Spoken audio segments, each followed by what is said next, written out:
So, it is I what mean, it is. Boozer, Noah, come on, everybody. Come on now. It's either you step up or you don't. I mean, that's why they call it championship ball. And it is a team sport. Right. Therefore, the ones who execute like a team, Right.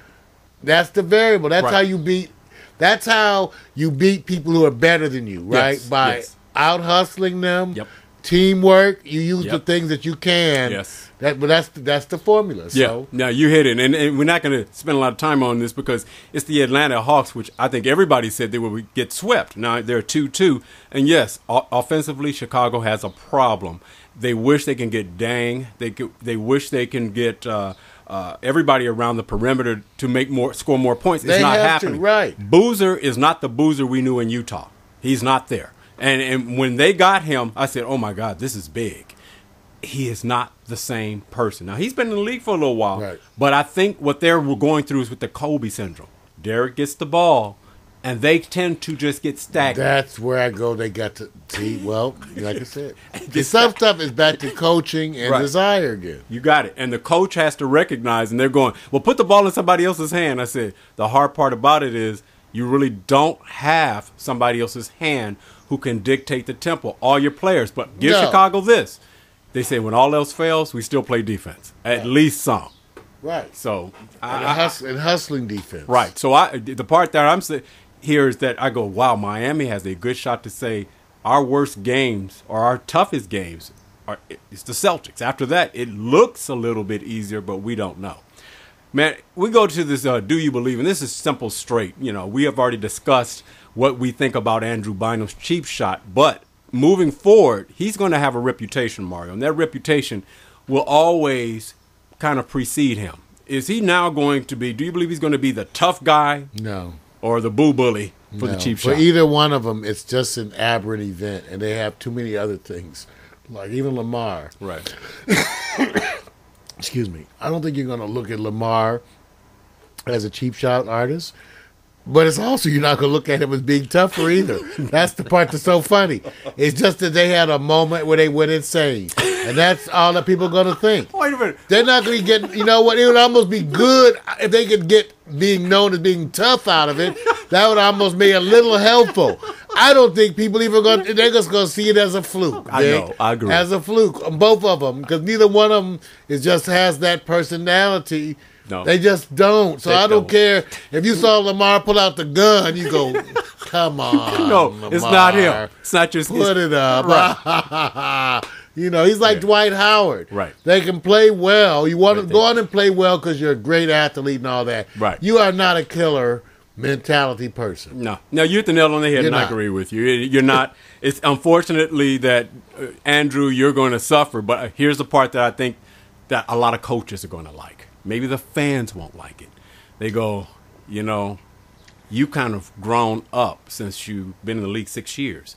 Your toughness translates more positive, even though it was misplaced in the last moments of the game. I think I like what Vic. I see. Right, Vic. And with him, right. It's almost like even though he did it, they kind of like, well, good. I finally see you do some shit. Right. See, that's what's so bad. They just want to see you be able to go. Right. They want you to be on the edge of punching somebody in the face. Thank you. They want you to be like, ah. Right. Why do they love Garnett? They say that's right. He transferred what he was at Minnesota to this beast of intimidation, even though it may not be physical intimidation, but he is now the spokesman of I got your back when you're on my team. When you're not on my team, I hate you. That's just the way it is. All right, we're going to go over here to the legacy time. Legacy is for what we call Phil Jackson. Laker coach, do you believe Laker coach Phil Jackson is the greatest professional sports coach in history? That's a hard one. I mean, on paper, I guess. Okay. He has more championships than anybody in the other sport I know. Yeah. There's nobody in football that comes close to that. No, you hit the nail on the head on this one. No, I mean, I don't know. Even in tennis, who you may have, Jimmy Connor. Right. I don't know. He's got too many championships. There's some championships floating through hockey and like Montreal, Wayne Gretzky, Edmonton back in the day. But right now, if you had to say, is he the greatest professional sports coach? Not coaches across the board in college or high school. Yes, okay. I think you have to say it when you stop. When you stop and think about it, you can't even think of anyone that comes close. Right. I can't. Right. I don't. Not in the sports I have heard of. Right. Okay, and here I'm gonna give a shout out to this one. This is not a Do You Believe because we were hoping our guest would be on the show for this one, but Justin Verlander did a no-hit pitch performance the other day, and got to give our props to him because it's early in the season. You had a bunch of almost no hitter. You had one hitters. Yes. You had. I mean, it was some wonderful performances by folks Yep. who almost got a no hitter. Right, which they're saying is it's not unusual to get these no hitters, and I'm saying is that an indictment on the pitching getting better or the hitters not hitting as well? I don't know. I can't say it, but I have to applaud Justin. You got your no hitter. Second in your career, much love to you. Now, I have to get to this last story because it's so interesting. I said, well, it's a reported story. Do you believe the reported story of Brett Favre starting a new career does not list his new career endeavor? Yes, I agree. And that's, once Vic is not lying in his cosmopolitan questions here. It's always a trap. It's always a trap. No traps today. That's the trick of the big questions, no you guys. Traps today. You got to know how to respond to a trick question. It's no trap. But yeah, Vic, I said the same thing. Right. What's the new career? All this. I got a new career coming. What is it? Wait a minute. He's got more comments of the other sports. Oh, man. The NASCAR, baseball, basketball. Dude, he'll be a Twitter trend. He's already got more comments responding to it. That's what I said. He will be, maybe he's learned something about the public relations. Yes. It'd be, you know what? Because it's to be proven what that career could be. Right. Especially when I don't necessarily see him as an on-air commentator. No.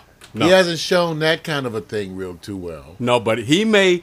So what new career could it be? Well, here's a part about it. I said, I really think that if he kind of lets himself go and just say, you can really turn into not. And no one saw Charles Barkley do this.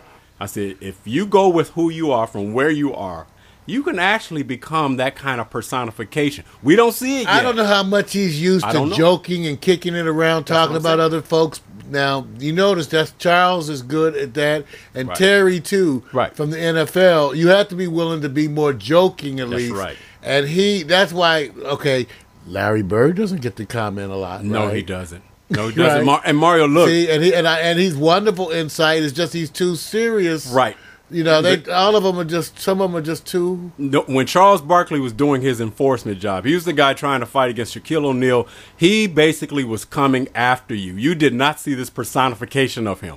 So I'm just giving what I call a small hope that Brett Favre relaxes. If he can be right. And it's funny. Right. If he relaxes and it's funny and laugh at yourself, you'll be cool. Dude, he can be the man that sits there and says, I'll be the one watching the teams go on fishing. Come down to my place in, Mississippi, Louisiana? I'm not sure.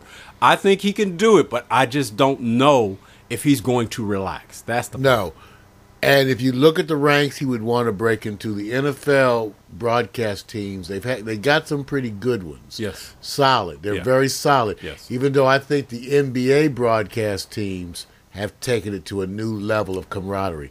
Ernie. Yes. You got to give Ernie the anchor. Right. Okay. Yeah, he's the balance. He's the balance. That is such a level of camaraderie of sports. Right.